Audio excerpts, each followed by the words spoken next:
بسم اللہ الرحمن الرحیم۔ السلام علیکم۔ آج آپ کہانی ہب میں ایک ڈاکٹر اور ایک مریضہ کی کہانی سنیں گے۔ یہ کہانی خوفناک، رومانٹک اور ساتھ ساتھ دلچسپ بھی ہے، لیکن کہانی شروع کرنے سے پہلے آپ سے گزارش ہے کہ آپ ہمارے چینل کہانی ہب کو سبسکرائب کیجیے اور ڈیلی اپڈیٹس کے لیے بیل آئیکن کو کلک کیجیے۔ چلیے شروع کرتے ہیں کہانی ڈاکٹر کی زبانی۔ یقین کیجیے کہ میں بزدل یا ڈرپوک نہیں ہوں، لیکن میرے ساتھ جو حادثہ گزرا ہے اس نے مجھے اتنا خوفزدہ کر دیا ہے کہ اب پتہ بھی کھڑکے تو دل کی دھڑکن ایک دم سے تیز ہو جاتی ہے اور گزرے ہوئے واقعے کا تصور ذہن کے پردے پر روشن ہو جاتا ہے، جس سے رونگٹے کھڑے ہو جاتے ہیں اور مسامات پسینہ اگلنے لگتے ہیں۔ حواس باختہ ہو جاتا ہوں اور خوفزدہ نگاہوں سے ادھر ادھر دیکھنے لگتا ہوں کہ کہیں پھر تو کسی سانحے کا شکار نہیں ہونے والا۔ اگرچہ اس خوفناک اور پراسرار واقعے کو کئی برس گزر چکے ہیں، لیکن مجھے یوں لگتا ہے کہ یہ کل ہی کی بات ہو۔ پیشے کے اعتبار سے ڈاکٹر ہونے کی وجہ سے میرے اعصاب کافی مضبوط تھے۔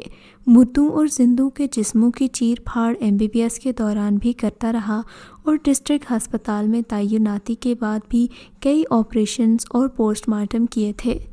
DHQ سے ٹرانسفر کرانے سے ایک ہفتہ پہلے کی بات ہے کہ میں رات کا کھانا کھا کر بستر پر لیٹا ہی تھا کہ ہسپتال کا ایک ملازم آیا اور اس نے اطلاع دی کہ ایک بہت سیریس کیس آیا ہے۔ اس اطلاع پر اپنے فرض کو محسوس کرتے ہوئے میں فوراً اٹھ کھڑا ہوا اور گھر سے نکل کر ہسپتال کی طرف چل دیا۔ وہاں پہنچا تو چند افراد چارپائی پر ایک مریضہ لیے بے تابی سے میرا انتظار کر رہے تھے۔ مجھے دیکھتے ہی زیادہ عمر کی خاتون رونے کے انداز میں بولی، ڈاکٹر صاحب میری بچی کو بچا لیجئے ورنہ یہ مر جائے گی۔ اس نے مجھ سے مخاطب ہو کر کہا۔ میں نے اسے تسلی دی، پھر چارپائی پر دراز مریضہ کے چہرے سے کپڑا ہٹا کر دیکھنے لگا۔ وہ 17-18 برس کی نوجوان اور خوبصورت دوشیزہ تھی۔ اس کی آنکھیں بند تھیں اور وہ آہستہ آہستہ سانس لے رہی تھی۔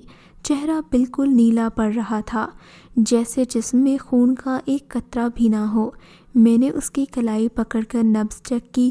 نبض بہت آہستہ تھی۔ میں نے ملازم سے ٹارچ منگوائی اور ٹارچ کی روشنی میں اس کے پپوٹے اٹھا کر آنکھیں دیکھیں تو ان میں عجیب سی وحشت محسوس کی۔ لگتا تھا کہ وہ کسی سے خوفزدہ تھی اور شدید خوف کے سبب اس پر بے ہوشی طاری تھی۔ خاتون میرے قریب ہی کھڑی تھی۔ آنٹی سے کیا ہوا ہے؟ بخار تو نہیں ہے کیونکہ بدن ٹھنڈا ہے۔ بیٹے میں کیا بتاؤں، میری تو اپنی سمجھ سے باہر ہے۔ آپ نے دیکھا ہے رنگ کیسے ہلدی کی طرح پیلا ہو رہا ہے۔ وہ بھرائی ہوئی آواز میں بولی۔ یہ لوگ کون ہیں؟ میں نے وہاں موجود افراد کے بارے میں پوچھا۔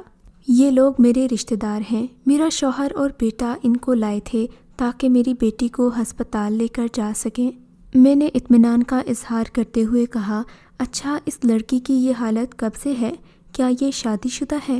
نہیں، شادی میں ابھی 3 ماہ پڑے ہیں، البتہ منگنی گزشتہ سال ہوئی تھی۔ مجھے لڑکی کے بارے میں تفصیلی معلومات چاہیے تھی، لیکن مردوں کے سامنے پوچھ گچھ کرنا مناسب نہیں تھا۔ میں نے آنٹی کو اپنے ساتھ آنے کا اشارہ کیا اور ملازم سے کہا کہ مریضہ کو چیک اپ روم میں لے جائے۔ پھر میں اپنے روم میں آیا اور بڑھیا کو کرسی پر بیٹھنے کا اشارہ کر کے خود بھی اس کے سامنے بیٹھ گیا۔ وہ بیٹھ گئی تو میں اس سے سوال کرنے لگا۔ میرے سوالات کے جو جوابات دیے تھے ان کے مطابق لڑکی کا نام مومنہ تھا۔ وہ میٹرک کر چکی تھی۔ ان کا گھر شہر سے باہر ایک روڈ پر تھا۔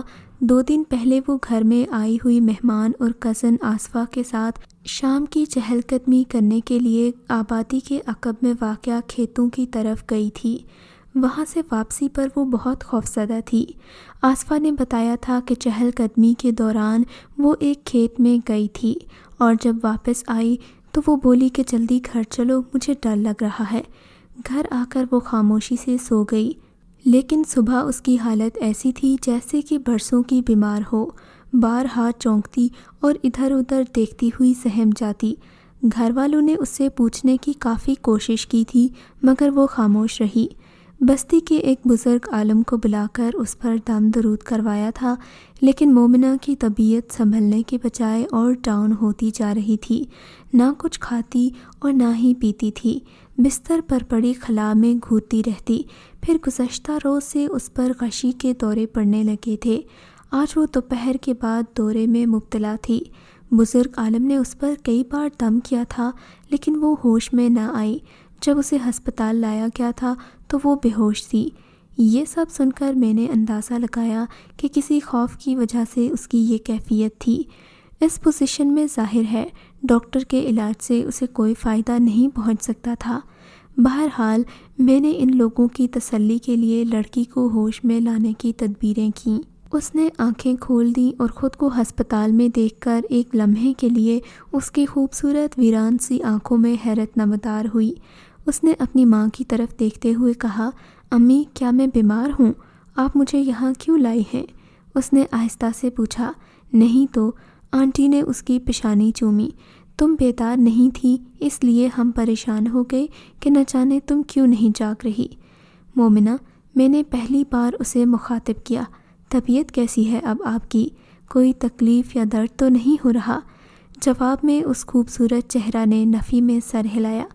تکلیف تو کوئی نہیں، البتہ تھکاوٹ سی ہے۔ بیٹی ڈاکٹر صاحب کو اپنی حالت صحیح بتاؤ، آنٹی نے کہا۔ میں بالکل ٹھیک ہوں امی، آپ نے خواہ ڈاکٹر صاحب کو زحمت دی۔ اس کے لبوں پر پھیکی سی مسکراہٹ نمودار ہوئی۔ وہ مسکراتے ہوئے پہلے سے بھی زیادہ حسین لگ رہی تھی۔ میں ٹکٹکی باندھے اسے دیکھے جا رہا تھا، مگر پھر میں نے اپنا سر جھٹک کر نظریں پھیر لیں۔ بھلا وہ میری کیا لگتی تھی؟ مگر نہ جانے کیوں مجھے اس میں ایک عجیب سی کشش محسوس ہو رہی تھی۔ اس کمرے میں ہم تینوں کے علاوہ کوئی نہیں تھا۔ میں نے بڑھیا سے کہا، آنٹی آپ باہر ٹھہریں، میں اس سے چند سوال کروں گا، ہو سکتا ہے کہ آپ کی موجودگی میں اسے جھجک محسوس ہو۔ بڑھیا نے سر ہلا دیا، پھر اپنی بیٹی سے بولی، یہ جو کچھ پوچھیں سچ بتا دینا۔ اتنا کہہ کر وہ کمرے سے باہر چلی گئی۔ میں کرسی گھسیٹ کر مومنہ کے قریب ہی بیٹھ گیا اور وہ میری طرف سوالیہ نگاہوں سے دیکھ رہی تھی۔ میں نے کہا، مومنہ تمہاری ماں تمہارے لیے بہت فکر مند ہے۔ اگر تم نے اپنی یہی حالت بنائے رکھی تو تمہاری ماں صدمے سے بیمار پڑ جائے گی۔ مجھے صاف بتا دو کہ تم کس سے خوفزدہ ہو؟ کیا تمہیں کسی نے ذہنی اذیت پہنچائی ہے؟ جواب میں کچھ کہنے کی بجائے وہ خالی نظروں سے میری طرف دیکھتی رہی۔ اس کی آنکھوں میں ویرانی سی تھی۔ میرے سوال پر اس کے چہرے یا آنکھوں میں کسی قسم کا تاثر ظاہر نہیں ہوا۔ دیکھو مومنہ، میں نے اسے نرمی سے مخاطب کیا تھا، اگر تمہیں خدا نہ کرے کچھ ہو گیا تو تمہاری ماں کی بھی جان خطرے میں پڑ جائے گی، لہٰذا تم اپنی خاطر نہ سہی اپنے والدین اور بھائی بہن کی خاطر اپنی حالت کا راز بتا دو۔ اگر کوئی چھپانے والی بات ہے تو میں وعدہ کرتا ہوں کہ اسے اپنے سینے میں ہی دفن رکھوں گا، تمہاری عزت پر کوئی حرف نہیں آئے گا۔ نہیں، ایسی کوئی بات نہیں ہے ڈاکٹر صاحب، وہ یکدم میری بات کاٹتی ہوئی بولی، عزت والی کوئی بات نہیں۔ پھر کون سی بات ہے، بتا تو دو۔ ڈاکٹر سمجھ کر نہ سہی، دوست اور ہمدرد سمجھ کر۔ آپ کیا معلوم کرنا چاہتے ہیں؟ اس نے آہستگی سے پوچھا۔ یہی کہ تم کس سے خوفزدہ ہو؟ نہ جانے کیوں اس خوبصورت مریضہ سے مجھے کچھ زیادہ ہی ہمدردی ہو رہی تھی۔ ڈاکٹر صاحب آپ فی الحال مجھے گھر بھیج دیں، اس نے اسپاٹ لہجے میں کہا۔ میں 1-2 دن بعد آپ کو کچھ بتا سکوں گی۔ کیوں، ابھی کیا حرج ہے؟ میں ایک دم پر امید ہو گیا۔ دراصل بات کافی لمبی ہے اور میں زیادہ دیر تک آپ کے پاس رہی تو امی نہ جانے کیا سوچیں گی۔ 5-10 منٹ کے لیے انہوں نے کیا سوچنا ہے؟ 5-10 منٹ نہیں، پورے 2 گھنٹے چاہیے۔ وہ عجیب سے انداز میں مسکرا دی۔ اچھا، میں حیران رہ گیا، لیکن تم وعدہ کرو کہ خود کو سنبھالنے کی کوشش کرو گی تاکہ تمہارے ماں باپ پریشان نہ ہوں۔ ٹھیک ہے، وعدہ رہا، میں کوشش کروں گی کہ انہیں پریشان نہ ہونا پڑے۔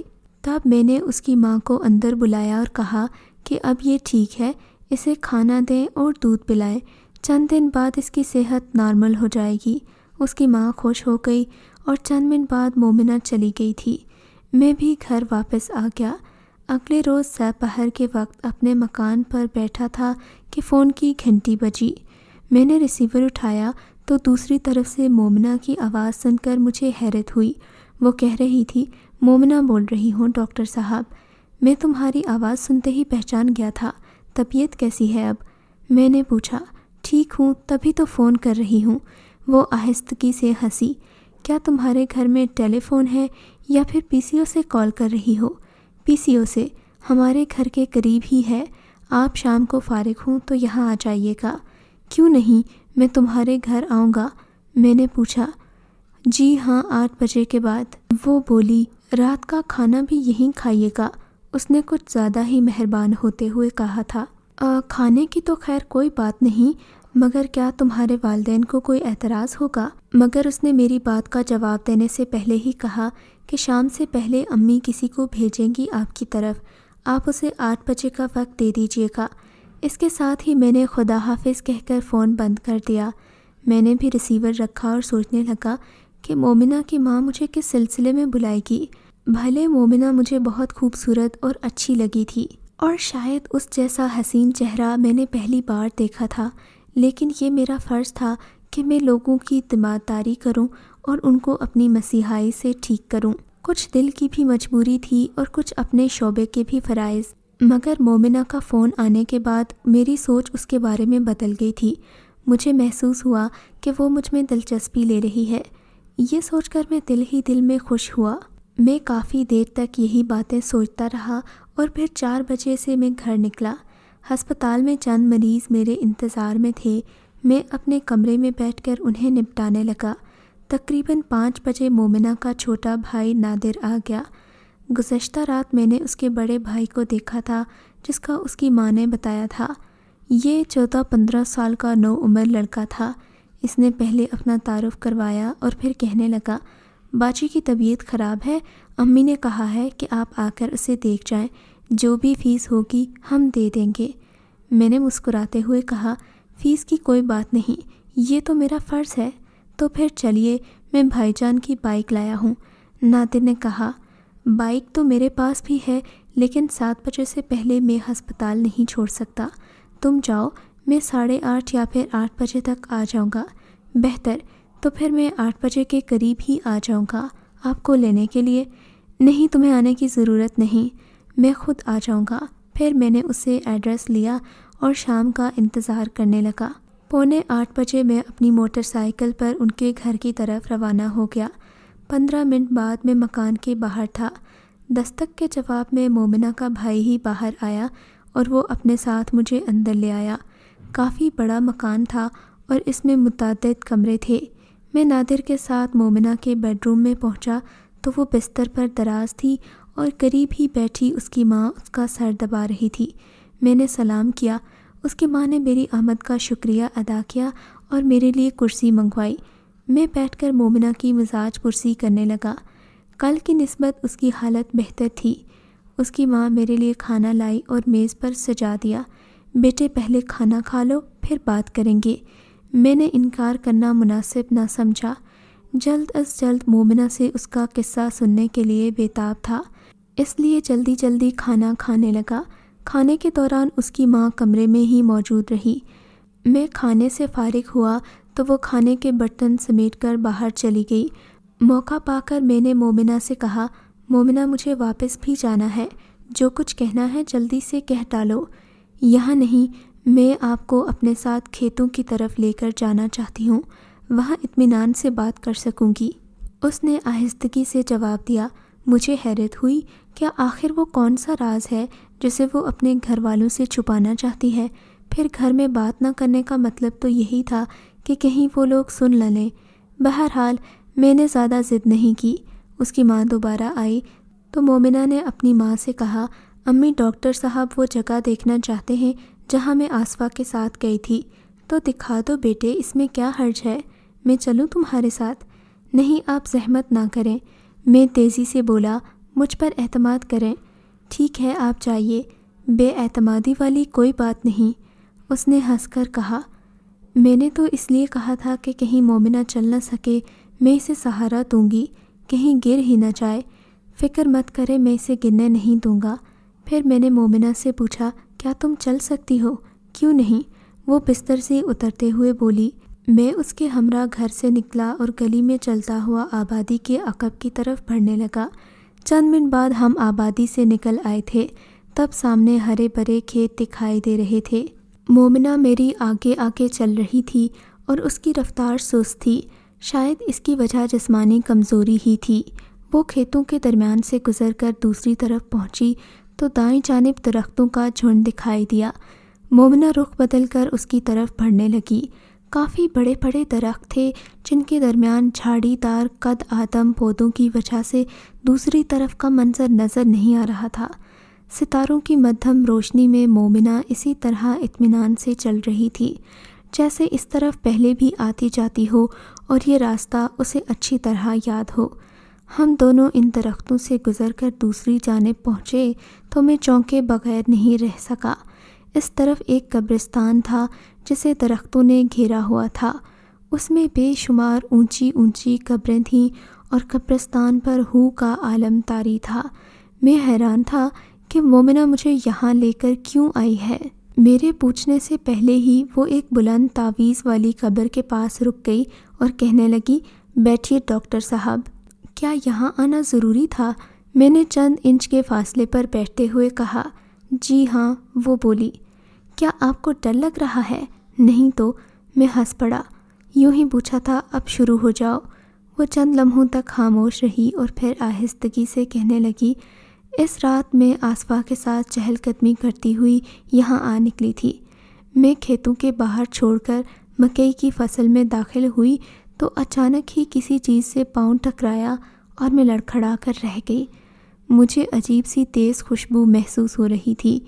میں نے غور سے دیکھا تو خوف کی شدت سے میرے حواس معطل ہو گئے اور منہ سے ذرا بھی آواز نہیں نکل سکی۔ زمین پر ایک عورت بیٹھی تھی۔ اندھیرے کے سبب اس کے خد و خال تو واضح نہیں تھے، البتہ اس نے سفید کپڑے پہنے ہوئے تھے۔ اس کی آنکھیں بلور کی مانند چمک رہی تھیں۔ وہ میری طرف دیکھ رہی تھی۔ میری نگاہیں اس سے ملیں تو مجھے یوں محسوس ہوا کہ اس کی آنکھوں سے نادیدہ مقناطیسی لہریں خارج ہو کر میری طرف آ رہی ہیں اور میرے دماغ کو جکڑ رہی ہیں۔ میں نے خوف کی شدت سے چیخنا چاہا لیکن میرے منہ سے آواز نہ نکلی۔ حلق خشک ہو چکا تھا۔ اس عورت نے اٹھ کر میری کلائی تھام لی۔ اس کا ہاتھ برف کی مانند یخ تھا۔ میں اتنی خوفزدہ تھی کہ کوئی مزاحمت نہ کر سکی۔ وہ مجھے کھیتوں کی دوسری جانب کھینچنے لگی اور کھیت سے نکل کر اسی قبرستان میں لے آئی۔ قبریں دیکھ کر میں اور بھی ڈر گئی۔ تب مجھے احساس ہوا کہ وہ عورت زندہ نہیں ہے، لاش ہے، اور اس کا سفید لباس دراصل اس کا کفن ہے۔ یہ احساس ہوتے ہی اس کے ہاتھ سے اپنی کلائی چھڑانے کی کوشش کی مگر میں ناکام رہی۔ مومنہ، وہ پہلی بار مجھ سے مخاطب ہوئی۔ اس کا لہجہ نرم تھا۔ کیا بات ہے؟ میں تمہیں کھا تو نہیں رہی جو تم بھاگنا چاہتی ہو؟ تم کون ہو اور مجھے یہاں کیوں لائی ہو؟ میں نے مشکل سے پوچھا۔ ارے کیا پہچانا نہیں؟ میں تمہاری خالہ ہوں۔ وہ آہستہ سے ہنسی۔ تمہاری پیدائش کے 2 سال بعد ہی ہمیشہ کے لیے یہاں آ گئی تھی۔ اب تمہیں اپنا گھر دکھانا چاہتی ہوں۔ تمہارے خالو جان انتظار کر رہے ہوں گے، آؤ۔ میری خالہ کوثر بچپن میں ہی فوت ہو گئی تھیں اور اس لیے مجھے ان کی شکل و صورت کی بالکل پہچان نہیں تھی۔ میں گھر جانا چاہتی ہوں۔ میں تمہیں نہیں جانتی، میں نے خوفزدہ لہجے میں کہا۔ مگر میں تو تمہیں جانتی ہوں نا۔ وہ مجھے دوبارہ کھینچنے لگی۔ اس کے لہجے میں ایسا تحکم تھا کہ میرے پاؤں خود بخود اٹھنے لگے۔ مجھے تاریکی میں ایک قبر کھلا ہوا دکھائی دیا اور اس میں ایک کفن پوش قبر کے قریب رکا ہوا تھا۔ مجھے ہلکی ہلکی سی کراہیں سنائی دے رہی تھیں جیسے کوئی مریض یا زخمی کرا رہا ہو۔ تم آ گئی ہو تارا؟ قبر سے ایک نحیف سی آواز ابھری۔ ہاں مہاراج، وہ عورت بولی۔ یقیناً اس کا نام تارا تھا۔ ذرا باہر آ کر دیکھو کیسا شکار لائی ہوں۔ تب ہی قبر سے ایک کفن پوش آدمی نکل آیا۔ اس کی شکل دیکھ کر خوف سے میری گھیگی بندھ گئی۔ اس کا چہرہ پچکا ہوا تھا اور آنکھیں خون کی مانند سرخ اور چمکدار تھیں۔ مجھے دیکھ کر خوشی سے اس کی باچھیں کھل گئیں اور بالائی دانت دکھائی دینے لگے۔ ان میں 2 دانت دوسرے دانتوں کی نسبت زیادہ لمبے اور نوکیلے تھے۔ خوف کی شدت سے میرے حواس معطل ہونے لگے تھے۔ بہت خوب، شاندار، وہ کفن پوش مردہ ہنس کر میری طرف بڑھا۔ مجھے ایسا ہی خوبصورت اور صحت مند شکار چاہیے تھا۔ اس کی بات سن کر میرے رہے سہے اوسان بھی خطا ہو گئے۔ میں ہوش و حواس سے بیگانہ ہوتی ہوئی زمین پر آ گری۔ اس کے بعد کیا ہوا مجھے نہیں معلوم، البتہ جب دوبارہ ہوش آیا تو میں اسی کیفیت میں بیٹھی تھی جہاں سے مجھے تارا لے گئی تھی، لیکن اب میں تنہا تھی۔ مجھے کمزوری کا احساس ہو رہا تھا، اور جب میں زمین سے اٹھی تو یہ احساس تیز ہو گیا۔ پھر اچانک ہی آواز آئی، مومنہ، اگر تم اپنے والدین اور بھائیوں کی زندگی کو بچانا چاہتی ہو تو کسی سے ہمارا ذکر مت کرنا، اور کل رات جب سب لوگ سو جائیں تو خاموشی سے اسی جگہ آ جانا، ورنہ میں خود وہاں پہنچ جاؤں گا۔ یہ سن کر میں سہم گئی۔ آواز اسی کفن پوش مردے کی تھی جسے تارا نامی عورت نے مہاراج کہا تھا۔ میں نے ادھر ادھر دیکھا لیکن وہ مجھے نظر نہیں آیا۔ اسی لمحے اس کی آواز دوبارہ آئی، کل رات 12 بجے سے پہلے ہر حال میں تمہیں یہاں آنا ہے، اب تم جاؤ، تمہاری کزن انتظار کر رہی ہے۔ میں گرتی پڑتی کھیت سے باہر آئی تو آصفہ نے کہا، ارے اتنی دیر لگا دی؟ آصفہ جلدی چلو، میری طبیعت ٹھیک نہیں ہے، میں نے اس کے قریب پہنچ کر کہا تھا۔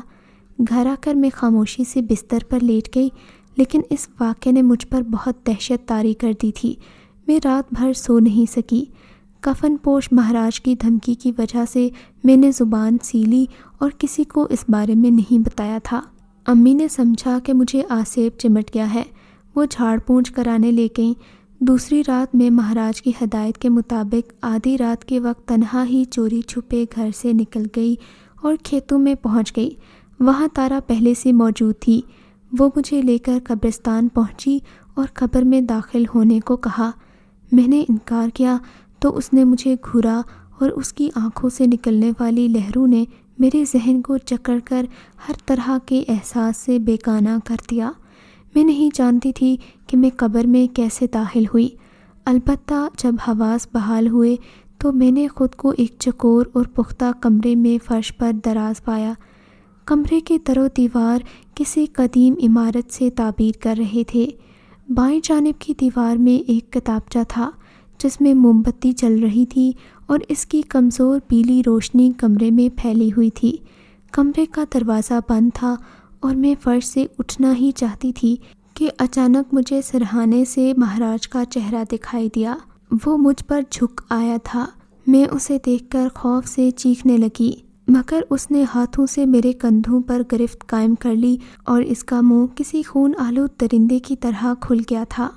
میں نے اس کے نوکیلے دانت دیکھے اور دہشت کے مارے ساکت رہ گئی۔ اگلے ہی لمحے اس کی لمبی زبان میری گردن پر تھی اور مجھے اپنی رگوں سے خون نکلتا ہوا محسوس ہوا۔ یوں لگ رہا تھا جیسے کوئی شیر کسی ہرنی کا خون پی رہا ہے۔ میری آنکھیں کمزوری کی وجہ سے خود بخود بند ہوتی جا رہی تھیں۔ پھر اچانک مجھے اپنی شہرک میں سوئیاں سی چبھتی محسوس ہوئیں اور پھر یکدم مجھے ہوش آ گیا۔ میرے گلے سے بے اختیار چیخ نکلی اور مجھ پر پھر بے ہوشی طاری ہو گئی۔ ہوش آیا تو میں اپنے بستر پر دراز تھی اور بے حد کمزوری محسوس کر رہی تھی، اتنی زیادہ کہ میں اٹھنے سے بھی لاچار تھی۔ امی میری حالت پر رو رہی تھیں جو مجھے ناشتے کے لیے جگانے آئی تھیں۔ انہوں نے مجھ سے بار بار پوچھا کہ مجھے کیا غم ہے، کیا تکلیف ہے، لیکن میں نے چپ سادھ لی کیونکہ اس خون آلود کی دھمکی مجھے یاد تھی اور زبان کھول کر میں اپنے والدین اور بھائیوں کی جان خطرے میں نہیں ڈالنا چاہتی تھی۔ اگلی رات 11 بجے میں سونے کے لیے بستر پر دراز تھی اور گھر کے تمام افراد سو چکے تھے۔ اچانک مجھے کسی نے پکارا۔ میں نے بے اختیار آواز کی سمت دیکھا تو دل دھک سے رہ گیا۔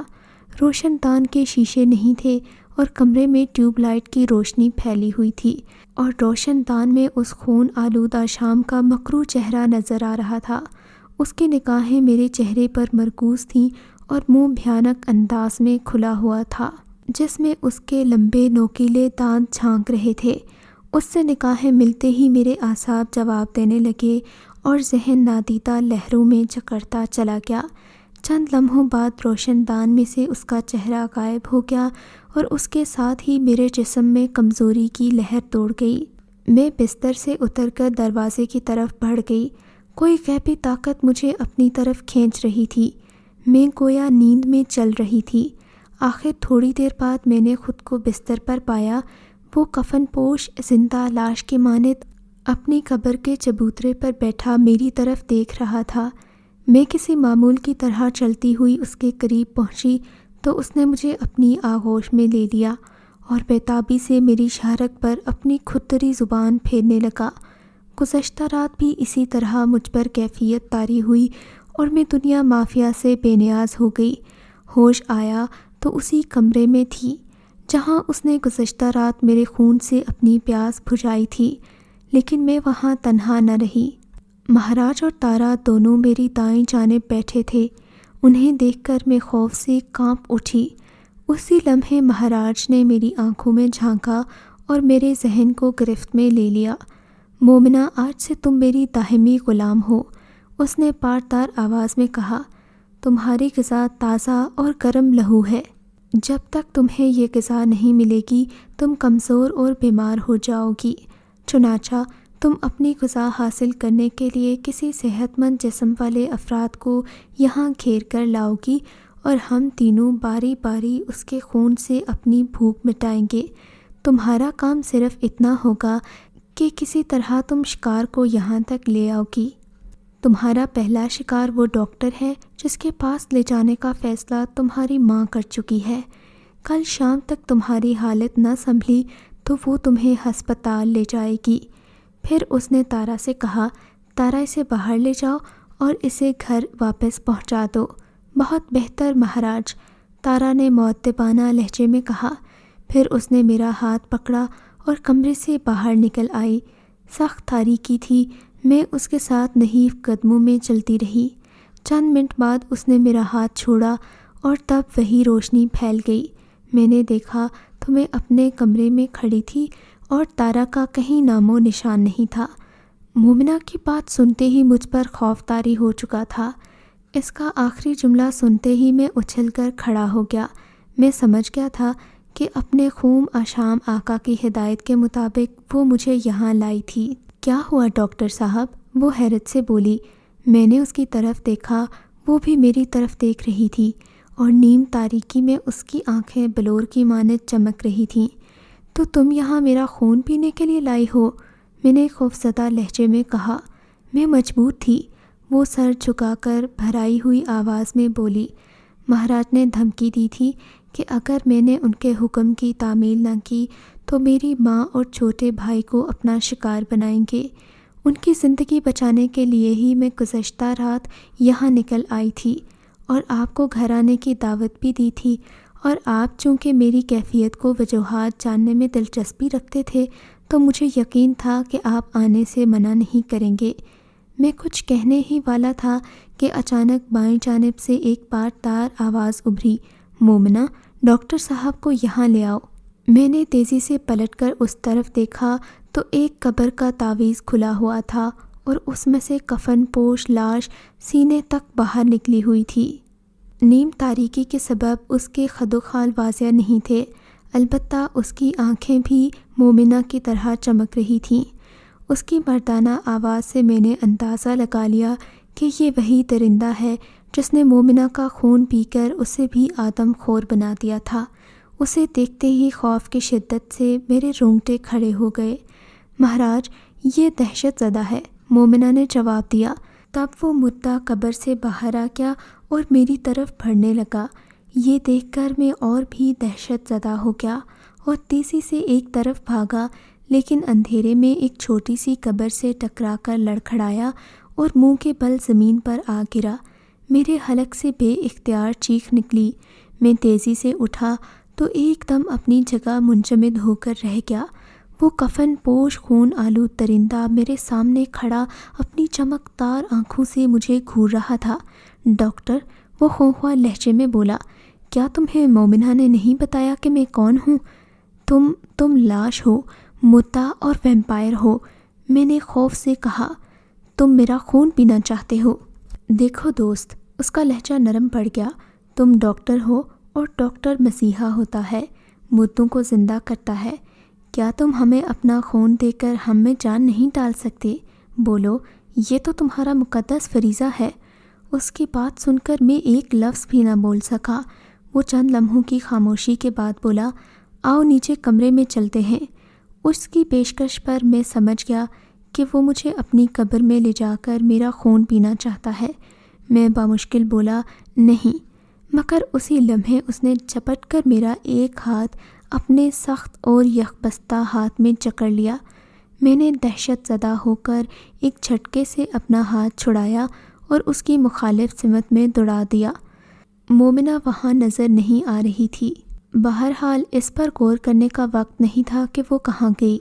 مجھے اپنی جان کی فکر تھی اور میں شترے بے مہار کی طرح دوڑتا ہوا قبرستان کے گرد پھیلے درختوں میں گھس گیا، لیکن جوں ہی میں درختوں سے نکل کر کھلی جگہ پر پہنچا، سامنے کھڑی عورت نے دونوں باہیں پھیلا کر میرا راستہ روک لیا اور خوفناک انداز میں ہنسنے لگی۔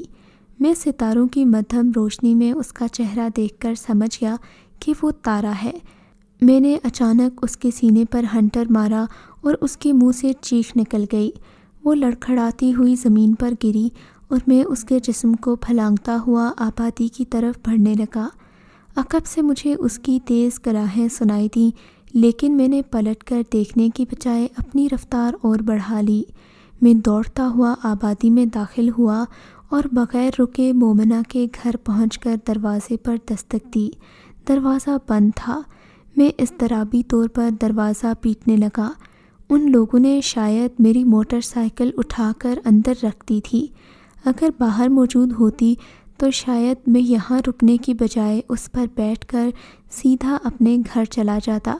چند لمحوں بعد دروازہ کھلا تو میں دروازہ کھولنے والے کو دھکیلتا ہوا اندر گھس گیا۔ وہ مومنہ کا بڑا بھائی تھا۔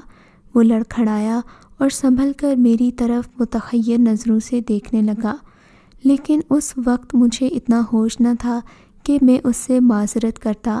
میں نے تیزی سے دروازہ بند کیا اور کنڈی لگا دی۔ مومنہ کے ماں باپ کمرے سے باہر نکل آئے تھے، کیونکہ میں نے دروازہ اتنی زور سے بجایا تھا کہ سناٹے میں دور تک آواز پہنچی ہوگی۔ میں انہیں دیکھ کر برآمدے کی طرف بڑھا تو میرا سانس پھولا ہوا تھا اور میں بری طرح ہانپ رہا تھا۔ مومنہ کا بھائی بھی میرے پیچھے چلا آیا۔ اوہ ڈاکٹر صاحب، خیریت تو ہے نا؟ میری حالت دیکھ کر مومنہ کے باپ نے سوال کیا۔ جی ہاں۔ کیا مومنہ اپنے کمرے میں ہے؟ میں نے تیزی سے پوچھا۔ کیا وہ تو آپ کے ساتھ گئی تھی؟ اس کی ماں نے حیرت سے کہا، لیکن اس کے جواب پر میرے ذہن کو جھٹکا لگا کہ میں اپنی جان بچانے کی کوشش میں تو مومنہ کو بھول ہی کیا اور تنہا واپس آ گیا۔ یقیناً وہ ابھی تک قبرستان میں ہی تھی اور اس کو وہاں سے لانا میری ذمہ داری تھی۔ آپ دیکھیے، شاید وہ کمرے میں ہو، میں نے پریشان ہو کر کہا۔ اسی لمحے اس کے کمرے سے آواز آئی، میں یہاں ہوں امی۔ اس کی آواز سن کر میرے منہ سے ایک گہرا سانس خارج ہو گیا۔ میں نے اس کے والدین اور بھائی سے کہا، آپ لوگ آرام کریں، فکر کی کوئی بات نہیں۔ پھر میں اس کی ماں کے ساتھ اس کے کمرے میں پہنچا تو وہ بستر پر دراز تھی۔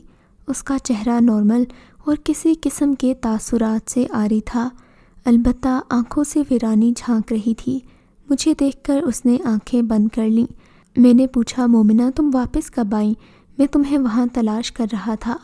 آپ چلے جائیے ڈاکٹر صاحب، اب میں ٹھیک ہوں۔ اس نے میری طرف دیکھے بغیر سیدھے سادے انداز میں جواب دیا۔ اس کی بات پر مجھے حیرت کا جھٹکا لگا۔ نہ جانے کیوں وہ مجھ سے نگاہیں چرا رہی تھی۔ میں نے مزید کوئی بات نہیں کی اور پلٹ کر کمرے سے نکل آیا۔ اس کی ماں میرے پیچھے پیچھے لپکی۔ ڈاکٹر بیٹے ٹھہرو، کبھی مجھے بھی تو بتاؤ کہ وہ تنہا یہاں کیسے آ گئی تھی؟ میں نے آنٹی کے سوال کے جواب میں کہا، اس وقت مجھے جلدی ہے، آپ کل دن میں ہسپتال آئیے گا، وہیں بتاؤں گا۔ میں نے برآمدے میں رکتے ہوئے کہا، اور مومنہ کو ساتھ لانے کی ضرورت نہیں، وہ اب ٹھیک ہے۔ یہ کہہ کر میں نے صحن میں کھڑی اپنی موٹر سائیکل لی اور وہاں سے واپس ہسپتال چلا آیا۔ جب میں گھر میں سونے کے لیے لیٹا تو قبرستان کے واقعے نے میری نیندیں اڑا دیں اور میرے ذہن پر ایک بار پھر خوف نے قبضہ جما لیا۔ میں نے ہسپتال کے ملازم کو طلب کیا اور اسے اپنے کمرے کے باہر برآمدے میں سونے کی ہدایت کی۔ وہ حیران تو ہوا، لیکن اس نے خاموشی سے میرے حکم کی تعمیل کی۔ دوسری صبح میں حسب معمول تیار ہو کر ہسپتال میں اپنے فرائض انجام دینے پہنچا ہی تھا کہ مومنہ کے بھائی کا فون آ گیا۔ اس نے بتایا کہ مومنہ فوت ہو گئی ہے۔ شدید حیرت نے اس سے اظہار افسوس کرنے کی مہلت نہ دی اور میں اس وقت چونکا جب ڈسپنسر نے میرے ہاتھ سے ریسیور لے لیا۔ میں نے اس کی طرف دیکھا تو حیرت سے مجھے گھور رہا تھا۔ اس نے کہا، سر خیریت تو ہے؟ آپ 6-7 منٹ سے ریسیور اٹھائے خاموش بیٹھے ہیں اور باہر مریضوں کا رش ہوتا جا رہا ہے۔ غلام نبی مومنہ فوت ہو گئی ہے، مجھے اس کے بھائی نے اطلاع دی۔ میں نے گہرا سانس لے کر کہا، اوہ بہت افسوس ہوا۔ وہ چونکتا ہوا بولا، مگر اسے ہوا کیا تھا؟ آپ تو گزشتہ رات اسے دیکھنے گئے تھے۔ ہاں، میں نے کہا، تم ذرا قریبی پولیس اسٹیشن فون کرو اور SHO کا نمبر ملاؤ۔ غلام نبی نے عجیب سی نگاہوں سے مجھے دیکھا اور پولیس اسٹیشن کے نمبر ملائے۔ رابطہ قائم ہونے پر اس نے ریسیور میری طرف بڑھا دیا۔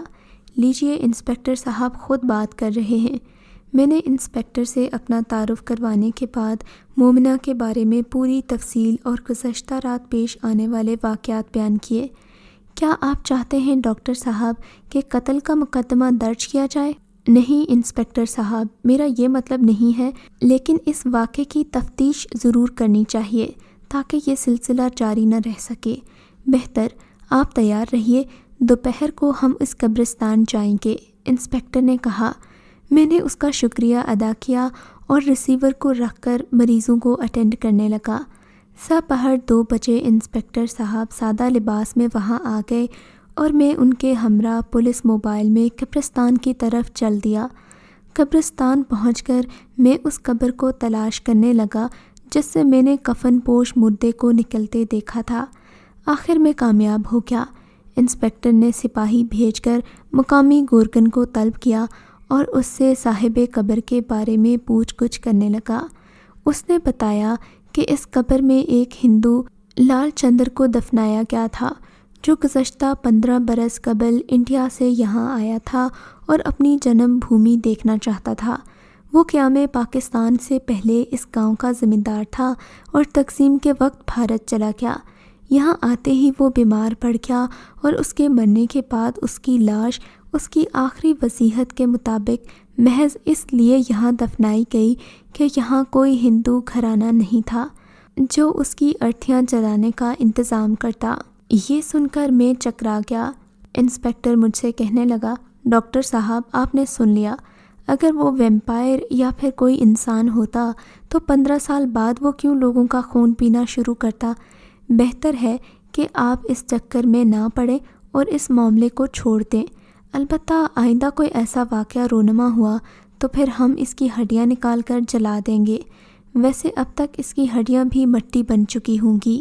مجھے اس کے انداز سے لگ رہا تھا کہ اسے میری بات پر یقین نہیں ہے، بس میرے پیشے کا بھرم رکھتے ہوئے اس نے یہ تفتیش کی تھی۔ مجھے اس کی بات سے اتفاق کرنا پڑا اور میں اس کے ساتھ واپس آ گیا۔ شام کو مومنہ کے جنازے میں شریک ہوا۔ نماز جنازہ کے بعد اس کی میت لے گئی جہاں ان کا آبائی گاؤں تھا۔